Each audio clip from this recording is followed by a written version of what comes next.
et ayons le sens de l'écoute. Ayons la patience pour les écouter.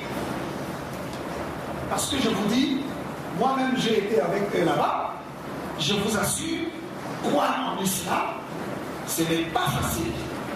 Pour un chrétien qui est vraiment chrétien, qui croit dans son égarement comme étant la vérité, et la vérité par excellence. Parce que vous devez savoir, que les chrétiens, pour eux, il n'y a de salut en aucun autre nom, sauf le nom de Jésus. Et ça, c'est quelque chose qu'on culte, en fait. C'est ancré au plus profond d'eux. Vous vous rendez compte, nous, lorsqu'on grandissait, mon père était un pasteur, ma maman, puisque dans notre communauté chrétienne, là où j'étais, la communauté, je crois qu'il n'y en a pas ici, fait pas trop, fraternité évangélique fraternité évangélique des Pentecôtes, au niveau de l'Afrique, dont le siège était à Kinshasa. Dans cette église, il n'y a pas que les hommes qui sont des pasteurs ou des prédicateurs, des femmes aussi, souvent moi, étaient des pasteurs jusqu'à présent. Et donc ma maman était maman pasteur, on les appelait maman pasteur. Et mon papa n'était pas seulement pasteur, prédicateur, mais aussi secrétaire général de cette église-là et coordonnateur international des activités de cette église. Collaborateur direct du représentant légal, chef spirituel de cette église, le défunt Haïti Yabal, que le docteur connaît très bien. Et donc, imaginez-vous les enfants qui naissent dans une telle famille. Nous sommes au nombre de 12, dont moi je suis le 11e. Et dans les 12 enfants, nous sommes 9 garçons, 3 filles. Tous les garçons, je dis bien tous les garçons, des prédicateurs de la Bible. Tous les garçons, des prédicateurs de la Bible. Et parmi les 3 filles, une est épouse à un pasteur de la même église. Et quand nous grandissions, on était très jeunes, nos parents nous apprenaient que vous voyez tous les fous qui marchent dans les rues de Kinshasa, partout, dans toutes les villes du monde. Quand vous voyez les fous, sachez automatiquement que c'est des personnes qui ont regardé à l'intérieur des mosquées. C'est des personnes qui ont eu pour amis des musulmans. Ou alors c'est des personnes qui ont eu la malchance dans leur vie d'ouvrir les Corans et de regarder. Ils ne savent pas lire, ouvrir seulement, regarder là, tu t'afformes. Du coup, moi qui vous parle, lorsque je me promenais et que j'arrivais là où se trouvait une mosquée, j'ai tourné le regard dans le sens contraire, de peur que je devienne fou. Hein? Si je ne peux pas tourner le regard, je vais carrément changer de rue ou passer par derrière la mosquée pour que je ne sois pas en contact avec la mosquée. Au point où de toute ma vie, je n'ai jamais eu un seul ami musulman. De toute ma vie. Donc, allez-y comprendre un enfant qui grandit dans cette phobie, dans cette crainte exagérée de l'islam, des musulmans, des mosquées et de l'islam. Et à une telle personne, vous venez tout simplement lui dire carrément, bon mon frère, tu dois laisser ta croyance là, c'est vraiment de l'égarement, tu es égaré, il faut devenir musulman parce que les saluts sont dans l'islam. Mais il peut te cracher tous les vocabulaires qu'il a appris dans les saluts. Mais il faut avoir une diplomatie, il faut avoir la sagesse de s'approcher de telles personnes et de leur intéresser. Ne serait-ce qu'à vous. En ce qui concerne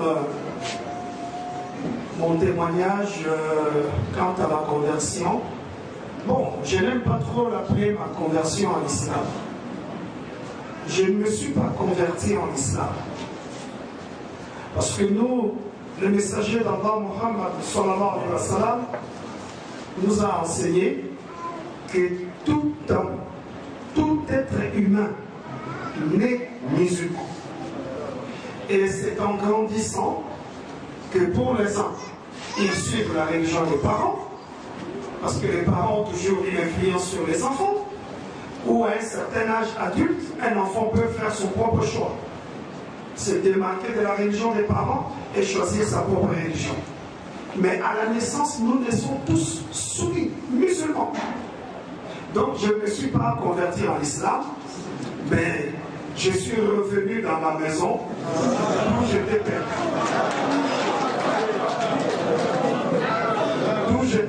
bien sûr, pour aller à la perdition. Mais comme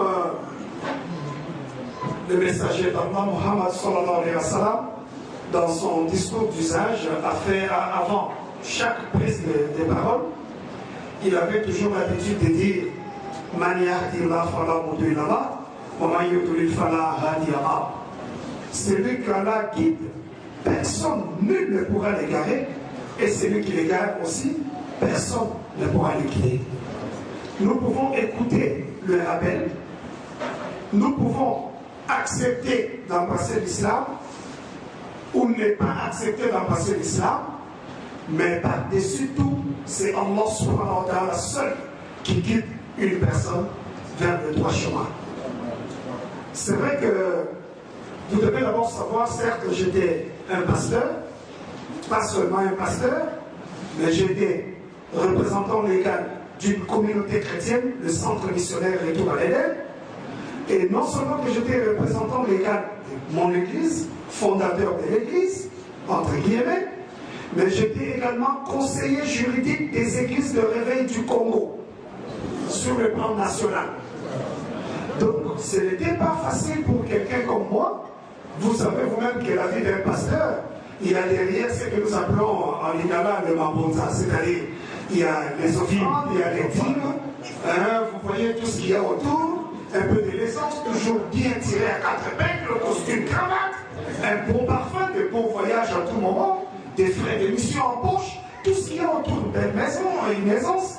Et donc c'était très difficile pour une telle personne, humainement parlant, de sortir de là, d'accepter de vivre une vie modeste, sans rien, marcher à être considéré comme paupérisé dans la société, chosifié, c'est pas facile, sauf si c'est Dieu seul qui te guide. Et donc, votre frère Abdul Malik est justement sorti de cette vie-là, sorti de cette réalité-là, pour devenir aujourd'hui ce qu'il est devenu. Je ne saurais vraiment pas vous dire comment, mais je dirais que c'est vraiment la miséricorde de Dieu. Sans cette miséricorde, je serais encore ensemble avec les ex-collègues qui sont encore là-dedans. Mais alhamdoulilah, ils commencent déjà à sortir de ce gouffre pour venir embrasser l'islam au fur et à mesure. Alhamdoulilah. Le jour où nous aurons peut-être l'occasion, je vous dirai en détail, et j'ai laissé des DVD, Inch'Allah, je pourrais vous laisser une copie que les frères vont multiplier et mettre à la disposition des musulmans, un DVD où il est question de savoir comment j'ai embrassé l'islam. Vous l'aurez, Inch'Allah, si vous aurez l'occasion, des personnes qui pourront mettre un peu de moyens à la disposition pour multiplier, Inch'Allah. Moi, je vais laisser aux organisateurs, et ça sera à leur responsabilité de chercher ceux qui peuvent financer, de manière à ce que le musulman ait ces DVD-là chez eux, et je crois que ça sera une plus-value. Une plus-value pour votre connaissance. Assalamu alaikum.